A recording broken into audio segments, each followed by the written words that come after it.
আপুনি যদি এই ভিডিঅ'টোত ক্লিক কৰিছে তেন্তে আপুনি বিচাৰি থকা পেডাগজিৰ গুৰুত্বপূৰ্ণ তথ্য আৰু প্ৰশ্নবোৰ ইয়াত পাবই। নমস্কাৰ জনাইছোঁ আৰু সকলোকে স্বাগতম জনাইছোঁ মোৰ ইউটিউব চেনেলটোলৈ। আশা কৰোঁ সকলো ভালেই আছে। আগন্তুক অসম চৰকাৰৰ দ্বাৰা অনুষ্ঠিত হ'বলগীয়া গ্ৰেজুৱেট টিচাৰ আৰু পষ্ট গ্ৰেজুৱেট টিচাৰৰ টেট কাম ৰিক্ৰুইটমেণ্ট এক্সামৰ আপোনালোকৰ সুবিধা হোৱাকৈ কেইটামান গুৰুত্বপূৰ্ণ প্ৰশ্ন আৰু তথ্য আপোনালোকৰ বাবে যুগুতাই আনিলোঁ। আৰু আজিৰ ভিডিঅ'টো হৈছে পাৰ্ট নাম্বাৰ 20। ইতিমধ্যে আমি 19টা পাৰ্ট শেষ কৰিছোঁ আৰু চিলেবাছৰ ভিতৰৰ তথ্য কিছুমান আপোনালোকৰ বাবে দিবলৈ যত্ন কৰিলোঁ। আৰু আজিৰ ভিডিঅ'টো আমি চিলেবাছত থকা সাইকোলজি অফ এডুকেশ্যন সম্পৰ্কীয় কিছুমান তথ্য আলোচনা কৰিম আৰু লগতে MCQ ডিছকাছ কৰিম। এইখিনিতে আপোনালোকক অনুৰোধ জনাইছোঁ যে আপোনালোকে ভিডিঅ'টো শেষলৈকে চাব আৰু যদি উপকৃত হয় তেন্তে নিজৰ বন্ধু বান্ধৱীৰ সৈতেও শ্বেয়াৰ কৰিব। বলক তেন্তে আজিৰ ভিডিঅ'টো আমি আৰম্ভ কৰোঁ। আজি আমি পঢ়িম সাইকোলজি অফ এডুলেশ্যন, মানে কৈশোৰ কালৰ মনোবৈজ্ঞানিক ধাৰণাবোৰ বা বিষয়বোৰ কেনেকুৱা হয়, সেই সময়ত চিলড্ৰেনবিলাকৰ বিহেভিয়াৰ কেনেকুৱা থাকে, ডেভেলপমেণ্ট কেনেকৈ হয়, সেই বিষয়ে আমি পঢ়িম। প্ৰথমে, the process of life of living organism is very fascinating. জীৱবোৰৰ যিটো জীৱন প্ৰক্ৰিয়া সেইটো সঁচাকৈয়ে খুব ইণ্টাৰেষ্টিং হয়, আকৰ্ষণীয় হয়। We can observe many attractive events during the lifespan. আৰু গোটেই জীৱনকালত আমি বহুতো আকৰ্ষণীয় কিছুমান ঘটনা পৰিঘটনা যে সৃষ্টি হয় বা ঘটে সেইবোৰ আমি দেখিবলৈ পাওঁ। কিয়নো এটা শিশু জন্মৰ পৰা লাহে লাহে বিকাশ হ'বলৈ ধৰে আৰু যেতিয়া বিভিন্ন ধৰণৰ পৰিৱেশৰ লগত খাপ খুৱাই সামাজিক, ৰাজনৈতিক, অৰ্থনৈতিক, সাংস্কৃতিক এই বিভিন্ন ফেক্টৰবিলাকৰ লগত সামঞ্জস্য ৰাখি এটা শিশু আগবাঢ়ে আৰু তেনেকৈ শিশুটোৰ ডেভেলপমেণ্ট হয় আৰু যাক আমি হিউমেন ডেভেলপমেণ্ট বুলিও ক'ব পাৰোঁ। এতিয়া এইখিনিতে যিটো আমাৰ মানৱ হিউমেন লাইফ প্ৰচেছ থাকে, সেই লাইফ প্ৰচেছত প্ৰত্যেক সময়তেই বিভিন্ন ধৰণৰ আমি চেঞ্জেছ কিছুমান লক্ষ্য কৰোঁ আৰু দেখা পাওঁ।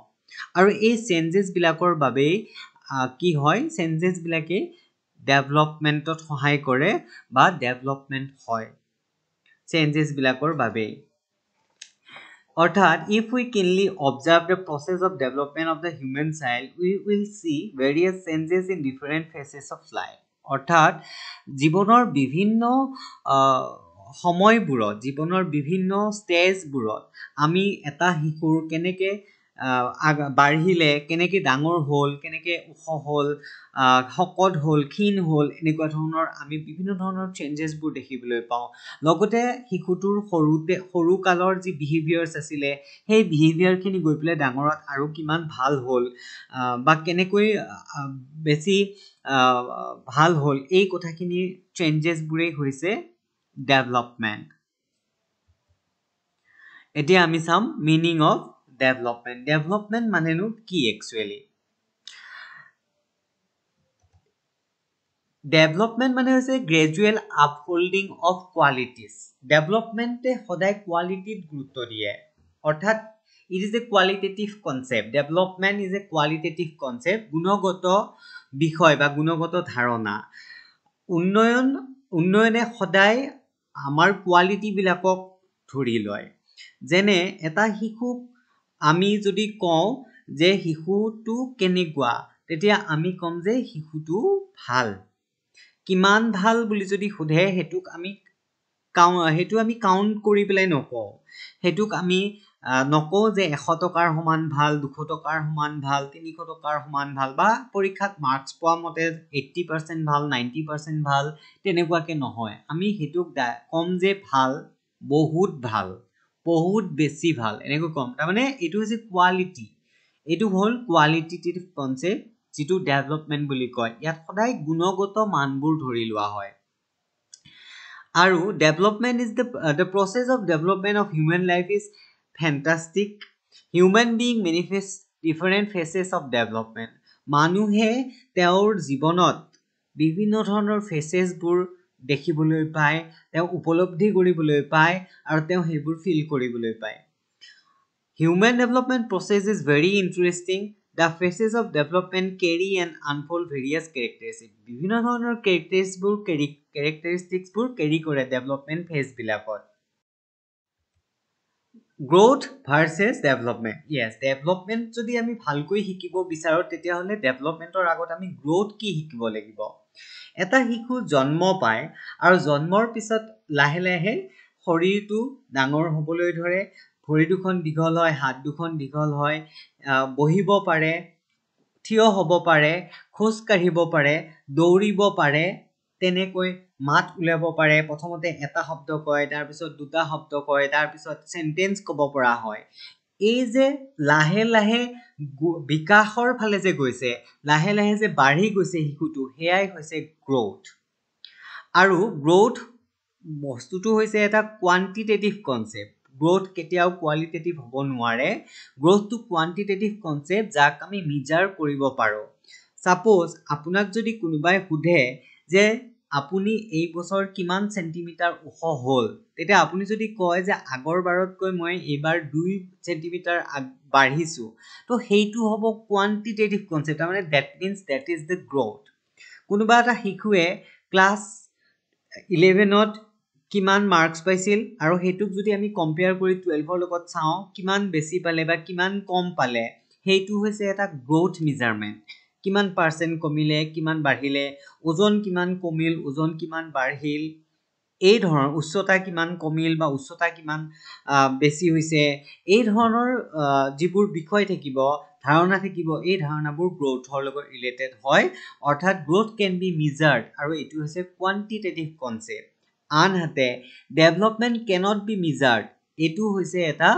কোৱালিটেটিভ কনসেপ্ট, গুণগত ধাৰণা. গতিকে কোৱান্টিটেটিভ ভাৰ্সেস কোৱালিটেটিভ হয় আৰু গ্ৰোথ হৈছে নেৰোৱাৰ কনসেপ্ট আৰু ডেভেলপমেন্ট হৈছে ব্ৰডাৰ কনসেপ্ট. কাৰণ গ্ৰোথত সদায় আমি কোৱান্টিটি কিমান হৈছে কি হৈছে সেইখিনি ধৰো, কিন্তু ডেভেলপমেন্টত গ্ৰোথ প্লাস আদাৰ ফেক্টৰস, ডেভেলপমেন্টৰ গ্ৰোথ থাকে আৰু লগতে আন ফেক্টৰসবোৰো থাকে. এতিয়া সাপোজ এখন সোসাইটি এখনত মানুহজনে কিমান আৰ্ন কৰিলে, হেইটো যদি আমি চাওঁ তেতিয়াহলে হেইটো হ'ব এটা গ্ৰোথ ফেক্টৰ. কিন্তু তেও যিখিনি বস্তু তেও যে আৰ্ন কৰিছে মানিখিনি, সেই মানিখিনি আৰ্ন কৰোতে তেও কি প্ৰসেস এপ্লাই কৰিছে আৰু লগতে সেই প্ৰসেসটোৰ ফলত তেওঁৰ লগতে সোসাইটিৰ ওয়েলবিং হৈছে নে নাই, সমাজৰ কল্যাণ হৈছে নে নাই, এই ধৰণৰ কনসেপ্টবোৰ ক'ত আমি পঢ়িব লাগিব, ডেভেলপমেন্টত পঢ়িব লাগিব. অৰ্থাৎ হিউম্যান ডেভেলপমেন্টৰ এটা যিটো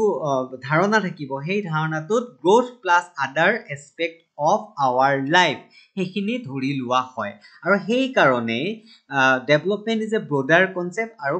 গ্ৰোথ ইজ এ নেৰোৱাৰ কনসেপ্ট. আৰু এটা আমি এইখিনিতে ডিফাৰেন্স ক'ব পাৰো যে গ্ৰোথ নোহোৱাকৈ ডেভেলপমেন্ট হ'ব নোৱাৰে. ডেভেলপমেন্ট হ'বলৈ হলে তাৰ মানে গ্ৰোথ হ'বই লাগিব. প্ৰথমতে গ্ৰোথ হ'ব লাগিব, তাৰ পিছতহে ডেভেলপমেন্ট আহিব. আৰু সেই কাৰণে আমি ক'ব পাৰো যে development is the next step বা নেক্সট ষ্টেজ অফ গ্ৰোথ. গ্ৰোথৰ পিছৰ ষ্টেজটোই হৈছে ডেভেলপমেন্ট. গতিকে এইখিনি ভালকৈ মনত ৰাখিব, গ্ৰোথ আৰু ডেভেলপমেন্টৰ যিটো কনসেপ্ট হয় সেইটো ভালকৈ মনত ৰাখিব. নেক্সট আমি পঢ়িব লাগিব role of education in development. ডেভেলপমেন্টৰ ক্ষেত্ৰত এডুকেশ্যনৰ কিছুমান স্পেচিয়েল ৰোল আছে. Education has special roles to play in the process of development. কিয়? কাৰণ education itself is a process of development. Education নিজেই এটা প্ৰসেস অফ ডেভেলপমেন্ট হয়. কাৰণ এটা শিশু যেতিয়া ডাঙৰ দীঘল হ'ল, দ্যাট মিন্স গ্ৰোথ হ'ল, গ্ৰোথ হোৱাৰ পিছত তাক ডেভেলপ কৰিবলৈ হলে আমি প্ৰথমে তাক কি কৰিব লাগিব, সেই শিশুটোক আমি শিক্ষিত কৰিব লাগিব, বিভিন্ন ধৰণৰ শিক্ষা দিব লাগিব, মৰেল এডুকেশ্যন প্ৰভাইড কৰিব লাগিব, ভাল কি বেয়া কি আমি বুজাব লাগিব, সমাজৰ বাবে কোনটো গ্ৰহণযোগ্য কোনটো আমি ত্যাগ কৰিব লাগিব, সেই কথাবোৰ আমি ভালকৈ বুজাই দিব লাগিব. সেইকাৰণে কোৱা হৈছে যে education itself is a process of development আৰু education has a great role in the process of development. ডেভেলপমেন্টৰ ক্ষেত্ৰত এডুকেশ্যনৰ ভূমিকা যথেষ্টখিনি আছে. Education helps to develop all the qualities of human being. মানুহৰ সকলো ধৰণৰ গুণবোৰ ডেভেলপ কৰাৰ ক্ষেত্ৰত এডুকেশ্যনে আমাক সহায় কৰে also education it need to study and understand the phases of development and their features গতিকে আমি সেই কাৰণে কি কৰিব লাগিব ডেভেলপমেন্টৰ প্ৰত্যেকটো ফেজেস আমি পঢ়িব লাগিব আমি শিকিব লাগিব বুজিব লাগিব আৰু লগতে তাৰ ফিচাৰ্ছবোৰ বৈশিষ্ট্যবোৰ আমি জানিব লাগিব এইখিনিতে ফ্যাক্টৰস ইনফ্লুয়েন্সিং ডেভেলপমেন্টৰ ক্ষেত্ৰত কি ফ্যাক্টৰে ইনফ্লুয়েন্স কৰে আমি চাই লওঁ ডেভেলপমেন্টৰ প্ৰাইমাৰী ফ্যাক্টৰ মেইনলি দুটা এটা হৈছে হেৰিডিটি ফ্যাক্টৰ আৰু আনটো হৈছে এনভায়ৰনমেন্টাল ফ্যাক্টৰ আৰু শিশু এটাৰ বিকাশৰ ক্ষেত্ৰত শিশু এটাৰ ডেভেলপমেন্ট উন্নয়নৰ ক্ষেত্ৰত এই দুটা ফ্যাক্টৰে যথেষ্টখিনি প্ৰভাৱ পেলায় two already কলো মই two primary factors heredity আৰু environment heredity মানে হৈছে যে passing on the physical or mental characteristic from one generation to other এটা পুৰুষৰ পৰা আন এটা পুৰুষলৈ যিবোৰ physical বা mental characteristics থাকিব সেইবোৰ পাস কৰাই হৈছে heredity মানে genetical যেটো বংশানুক্ৰমিক ভাবে জন্মসূত্ৰে যিবোৰ আমি এডাপ্ট কৰি লও যিবোৰ আমি পাও সেইবোৰে হৈছে হেৰিডিটি সেইবোৰ কোৱালিটি হৈছে হেৰিডিটি লগত জড়িত again the genetic history that determines the psychophysical qualities genetic history মানে heredity factor যেটো আছিল হেইটোৱে genetic history খিনি আমাক বুজাই দিয়ে বা কয় আৰু যিখিনি ডিটাৰমাইন কৰে the psychophysical qualities আমাৰ মনৰ আমাৰ মানসিক আৰু আমাৰ দৈহিক যিখিনি কোৱালিটিজ থাকিব সেইখিনি ডিটাৰমাইন কৰিব এনভায়ৰনমেন্টাল ফ্যাক্টৰস জানিবলৈ হলে আমি জানিবলৈ যে হোৱাট ইজ এনভায়ৰনমেন্ট আমি সকলোৱে জানো এনভায়ৰনমেন্ট মিন্স যেটো সাৰাউন্ডিং থাকিব আমাৰ চাৰিওফালৰ পৰিবেশ থাকিব হেইটোই হৈছে এনভায়ৰনমেন্ট এতে ই কি কৰে environmental factors helps to develop original powers and potentialities আমাৰ যিখিনি অৰিজিনাল পাৱাৰস থাকিব ক্ষমতা থাকিব লগতে সম্ভাৱনা থাকিব পটেনশিয়ালিটিজ আমি কি কৰিব পাৰো সেইখিনি ই ডেভেলপ কৰাত সহায় কৰে লগতে এই ডেভেলপমেন্টৰ যি দুটা ফ্যাক্টৰস আছে সেই ফ্যাক্টৰস দুটা চাইল্ড ডেভেলপমেন্টৰ ক্ষেত্ৰত হিহঁতৰ ইন্টাৰ ৰিলেশন দেখা পোৱা যায় আৰু হিহঁত দুটা পৰস্পৰৰ লগত নিৰ্ভৰশীল আৰু ডেভেলপমেন্টৰ ইনফ্লুয়েন্স কৰাৰ ক্ষেত্ৰত আন কিছুমান ফ্যাক্টৰেও সহায় কৰে সেই ফ্যাক্টৰবোৰ কেতিয়াবা সেই ফ্যাক্টৰবোৰ বিভিন্ন ধৰণৰ সিচুৱেচনৰ ওপৰত ডিপেন্ড কৰে যেনে কালচাৰেল ফ্যাক্টৰ থাকিব পাৰে ঠিক হেদৰে অৰ্গানাইজেশনাল ফ্যাক্টৰস কিছুমান থাকিব পাৰে ইনষ্টিটিউশনাল ফ্যাক্টৰস থাকিব পাৰে পলিটিক্যাল লিগেল বিভিন্ন ধৰণৰ ফ্যাক্টৰস বুৰে ডেভেলপমেন্টত প্ৰভাৱ পেলায় আৰু প্ৰভাৱ বিস্তাৰ কৰা দেখা যায় এইখিনি আপোনালোকে ভালকৈ মনত ৰাখিবলৈ যত্ন কৰিব characteristics of developmentor বৈশিষ্ট্যবোৰ কেনেকুৱা হ'ব পাৰে এতিয়া প্ৰথমে it includes both innate and acquired behaviors innate যিখিনি আমি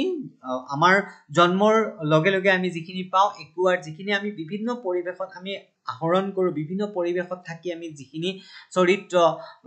গ্ৰহণ কৰো বা যিখিনি চৰিত্ৰ আমি আহৰণ কৰিব পাৰো সেইখিনি হৈছে acquired behaviors লগতে influenced by heredity and environment already etu kolwe je heredity aru environmental জৰিয়তে influence হ'ব পাৰে development next আটাইতকৈ গুৰুত্বপূৰ্ণ যেটো qualities হয় বা developmental characteristic হয় that is the dynamism development aspect is a dynamism etu is a গতিশীল etu continuous etu এই development concept to কেতিয়াও fix হৈ থাকিব নোৱাৰে কেতিয়াও permanent হৈ থাকিব নোৱাৰে সময়ৰ লগে লগে পৰিস্থিতিৰ লগে লগে পৰিবেশৰ লগে লগে এই ডেভেলপমেন্টৰ ফেজবোৰ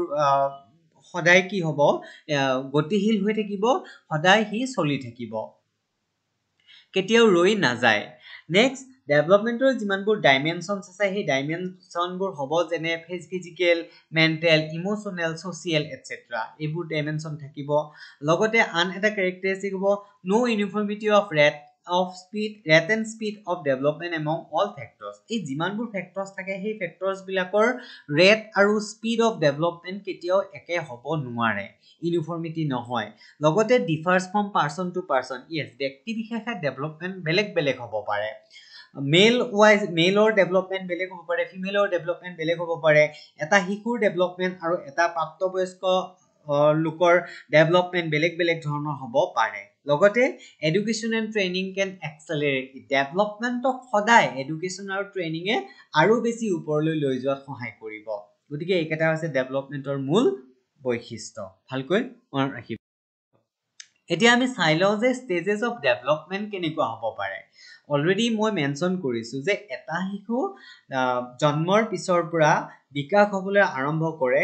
আৰু যেতিয়া শিক্ষা গ্ৰহণ কৰে ট্ৰেইনিং লয় সমাজৰ বিভিন্ন পৰিস্থিতিৰ লগত এডজাষ্ট কৰিবলৈ শিকে তেতিয়া লাহে লাহে ডেভেলপড হ'বলৈ আৰম্ভ কৰে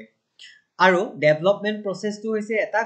গতিশীল প্ৰচেছ আৰু it is A continuous process already এইখিনি কথা ডিছকাছ কৰিছোঁ এতিয়া কৈছিল যে শিশুটো জন্মৰ পিছৰ কথাখিনি কৈছোঁ কিন্তু আচলতে শিশু এটাৰ বিকাশ কেতিয়াৰ পৰা আৰম্ভ হয় মাকৰ পেটত থকা বা মাকৰ গৰ্ভত যেতিয়া স্থিতি লয় তেতিয়াৰ পৰাই আচলতে লাহে লাহে বিকাশ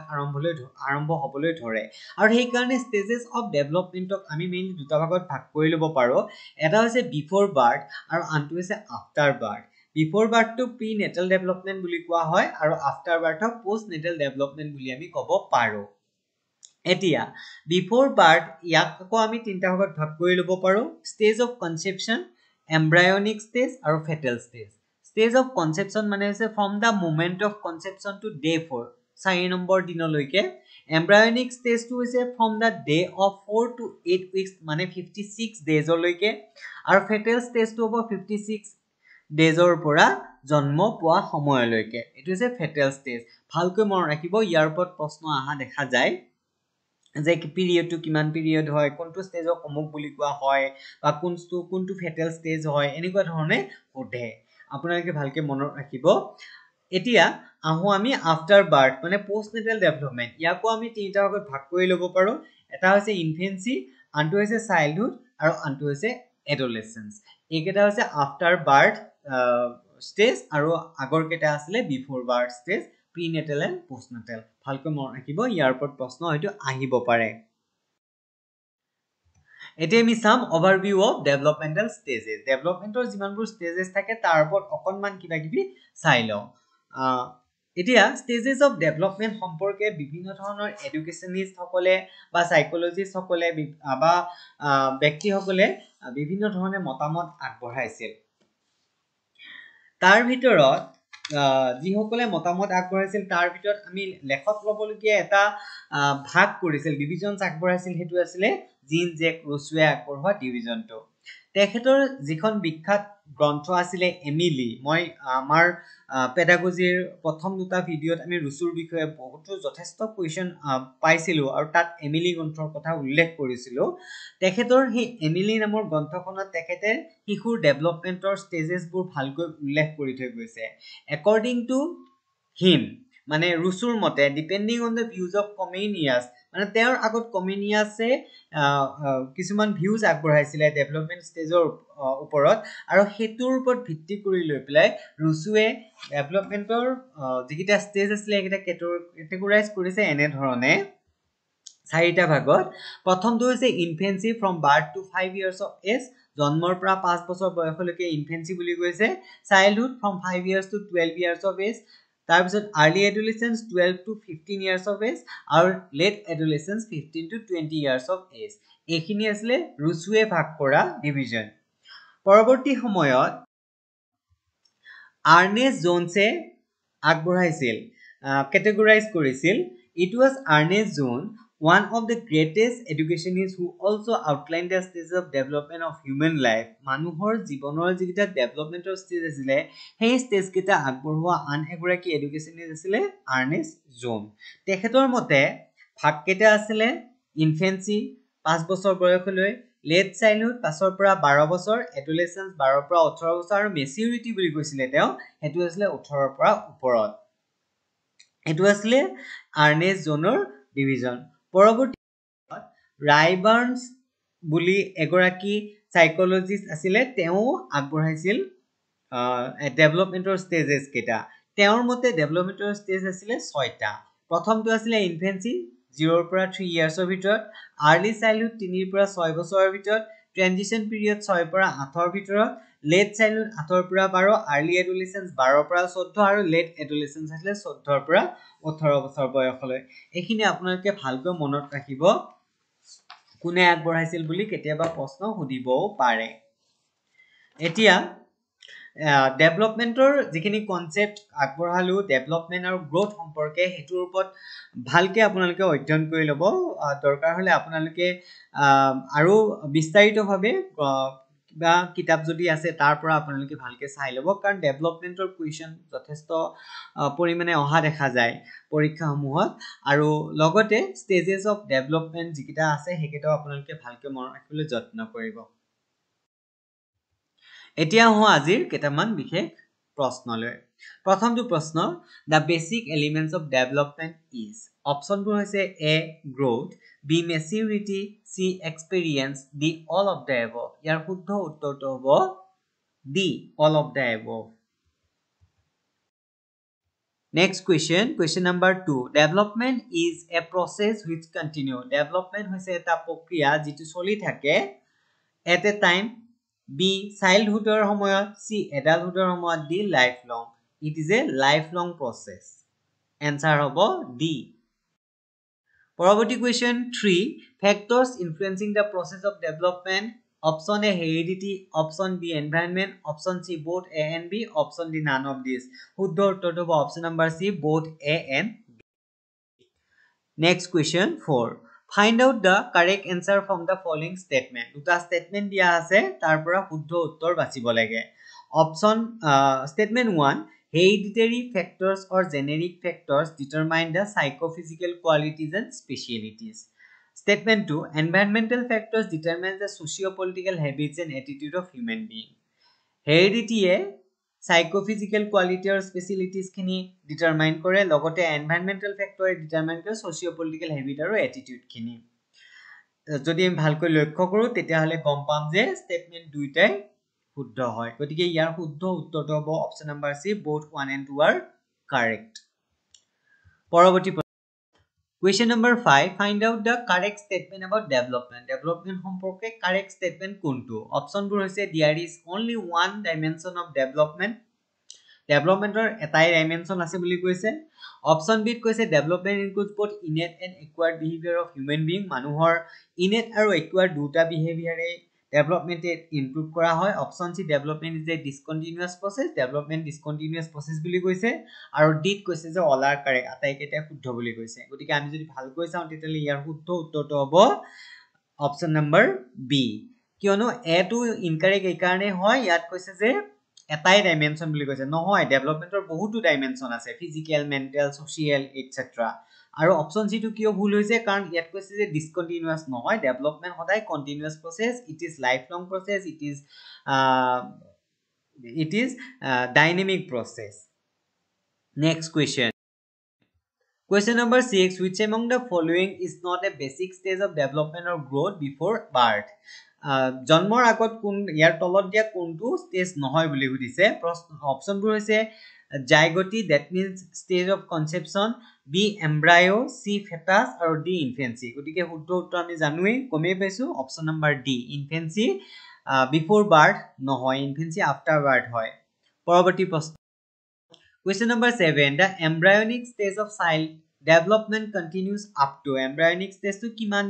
সময়লৈকে চলি থাকে অপচন হৈছে 4 দিনৰ পৰা 56 দিনলৈ বি 4 দিনৰ পৰা 60 দিনলৈ সি 4 দিনৰ পৰা 64 দিনলৈ আৰু ডি নান অফ দিস গতিকে আমি অলৰেডি ডিসকাস কৰিছো শুদ্ধ উত্তৰ হ'ব অপচন নম্বৰ এ 4 ৰ পৰা 56 দিনলৈ এটো ষ্টেজক কোৱা হয় embryonic stage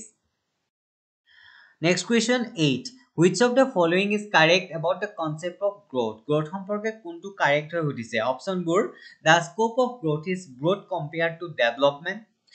B it is quantitative in nature C the attributes related to growth cannot be measured D কৈছে all are correct already growth সম্পৰ্কে মই ডিসকাশন কৰিছোৱে তাত কৈছোৱে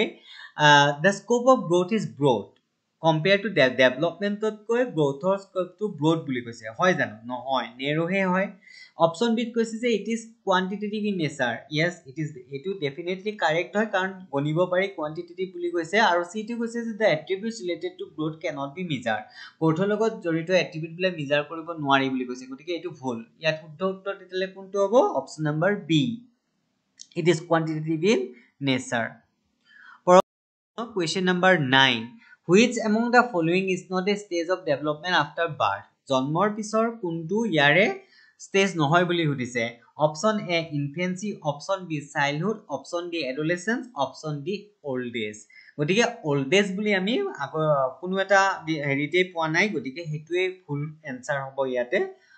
গতিকে অপশ্যন ডি হৈছে কাৰেক্ট মানে যেটো সুধিছে যে নট এ স্টেজ অফ ডেভেলপমেন্টৰ স্টেজ নহয় এটো হ'ব old age option number D আজিৰ ভিডিঅ'ৰ শেষৰটো প্ৰশ্নলৈ যোৱাৰ আগে আগে আপোনালোকক পুনৰবাৰ অনুৰোধ জনাইছো যদি আপুনি মোৰ চেনেলটোলৈ প্ৰথমবাৰৰ কাৰণে আহিছে তেনেহলে সাবস্ক্ৰাইব কৰিবলৈ নাপাহৰিব লগতে নিজৰ বন্ধু-বান্ধৱীৰ সৈতেও শ্বেয়াৰ কৰিব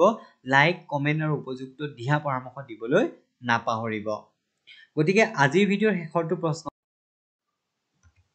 Question number 10. What is the name of stage between 0 to 5 years of age? 0 পৰা 5 years বয়সলৈকে সেই ষ্টেজটোৰ নাম কি? অপশ্যনবোৰ হৈছে option A childhood, option B infancy, option C late childhood নে অপশ্যন ডি এমব্ৰায়নিক ষ্টেজ। ইয়াৰ শুদ্ধ উত্তৰটো হ'ব অপশ্যন নম্বৰ বি ইনফেন্সি। 0 পৰা 5 years বয়সলৈ ইনফেন্সি বুলি ধৰি লোৱা হয়। গতিকে একেটাই আছিলে আজিৰ ভিডিঅ'ৰ গুৰুত্বপূৰ্ণ প্ৰশ্ন। পৰৱৰ্তী ভিডিঅ'ত আপোনালোকক পুনৰ লগ পাম। ধন্যবাদ।